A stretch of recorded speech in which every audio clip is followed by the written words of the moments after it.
Oh boy. They were showing, I'm just going to put it in like simple terms. It's like however you receive love and attention as a child is how you end up manipulating to get the same as an adult. If you had to find a way. And so I feel like most kids do, right? Whether it's like they're not getting enough attention, healthy attention, love the way they receive it, like this kind of thing as children, they'll end up, this is the idea of like they'll end up being the bad kid to get any love and attention, right? It's that desperate need for love and attention, and they're claiming it as love. It's like they'll just take any attention they can get. They're in desperate need of it. And so this is why it's so important parents heal so that they can be present and offer that for their children. And so nonetheless, this is what they're showing. So say that's the case. Let's just stick with that example. A kid's not getting the love and attention they require to thrive and to focus on their own life.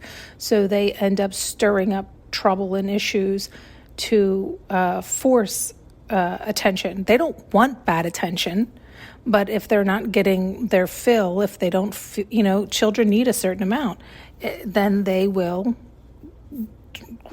cause issues. They'll end up being, quote, the bad kid. It's like, oh, I wanted your attention, but you wouldn't give it to me. You're too busy all the time, right? But then when you get called in to the principal's office or when you get called in, you sure do give me attention. I don't want this bad attention. I don't like this negativity either, but I need attention from my parents. And if they don't want to give it to me, I will force them to. I'll force their hand. And so this is, sounds like God, doesn't it? All the examples they've used. Okay, let's not. All right, so they were showing this idea, and then children grow up and they have adjusted to that. In order for them to receive love and attention, they need to cause a ruckus. They need to stir up trouble, and then they'll get attention. But they've learned to manipulate it in a way that they also noticed. Sorry, maybe this isn't the best example because I'm trying to use an example that's just easy. So I'm not speaking as plainly as I'd like. I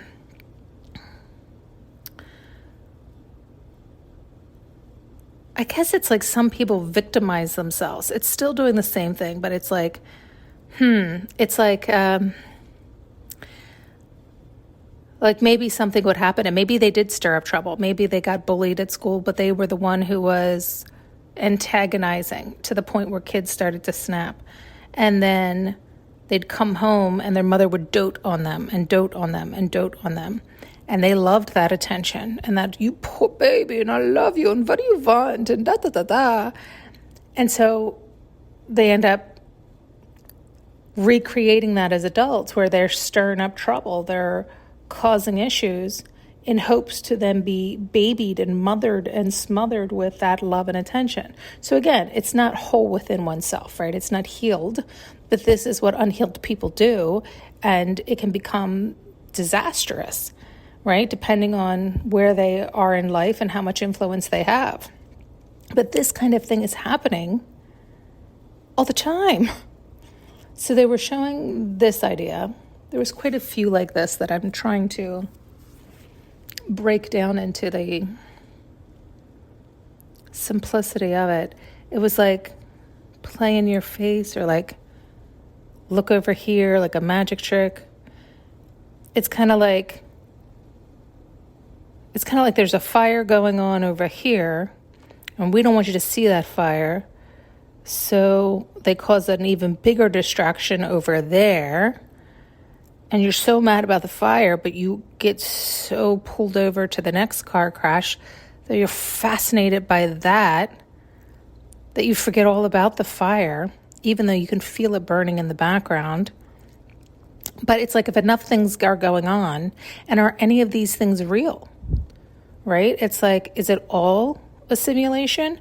right? How much propaganda is out there, and AI can do anything. You think you're watching something live in live time, and you think it's real as all real can be. It's all a movie set. It's all a movie set.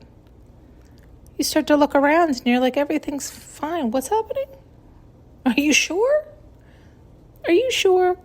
Right? Well, it was live. It was on the news. It was blah. It was blah. You know, and it's like, how much of it's propaganda? How much of it's real? And what are they trying to distract you from this time? And over there and over there and look over here and look over there and look over here and here and here. And people are. They're happy to follow all the car crashes and get heated in the debates and try to rescue and be the heroes and have opinions and discuss it and something to talk about, and on we go. Yeah, they keep bringing up the moon. What about the moon? The illusion of the movie.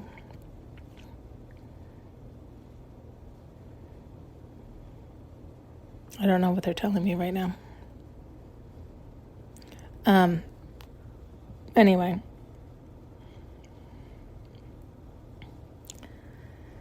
Lots of illusions going on. Are you falling for them? Why? What are you afraid of? What does it mean? What can you do to love you? What do you want to happen? Are you too focused and distracted by what you're fearful of may or may not be happening?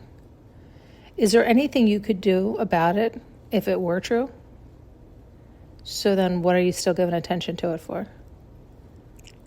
Because you're up in arms, you want everybody else to be up in arms, so then it's manifesting even stronger and more powerfully. It's like I hear some people being like, I can't bury my head. Well, I agree, but at the same time, please do tell me what it is you're going to do. Right. So do you realize by trying desperately to cling on to that identity of the good guy who's not burying his head, but doing fucking nothing other than making it manifest even more, that makes you actually the bad guy, or the dumb guy, or the incompetent guy, or the no power guy, or the gossip, or the blabbermouth, or the troublemaker, or the shit stirrer. You didn't see yourself that way, did you? Can you see yourself that way now when you understand what I'm saying? It sucks, doesn't it? It sucks. But it's truthful. And that if you want to have power, then focus on the life you do want. And the stronger you can stand in that stance, the more people can see that, more people can start to do that. And that's, I think, the best people can start doing, because I don't see anybody doing anything other than bitching about problems. I don't see anybody trying to solve any problems. So if you're not going to solve it, shut the fuck up and start focusing on what you do want to happen.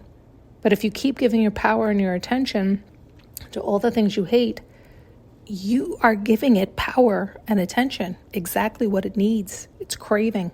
You're keeping it alive and well. You are feeding that machine, the machine that you swear you hate, but you can't shut up about. So I think you might be part of it. I think you love it. I think you like to gossip. I think you like to hear yourself talk. If you hear this, you're probably horrified that that is you.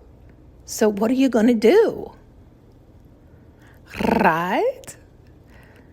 Hi-ho, hi-ho. Thanks so much for tuning in and listening. You can now purchase an audio journey with me using the link below.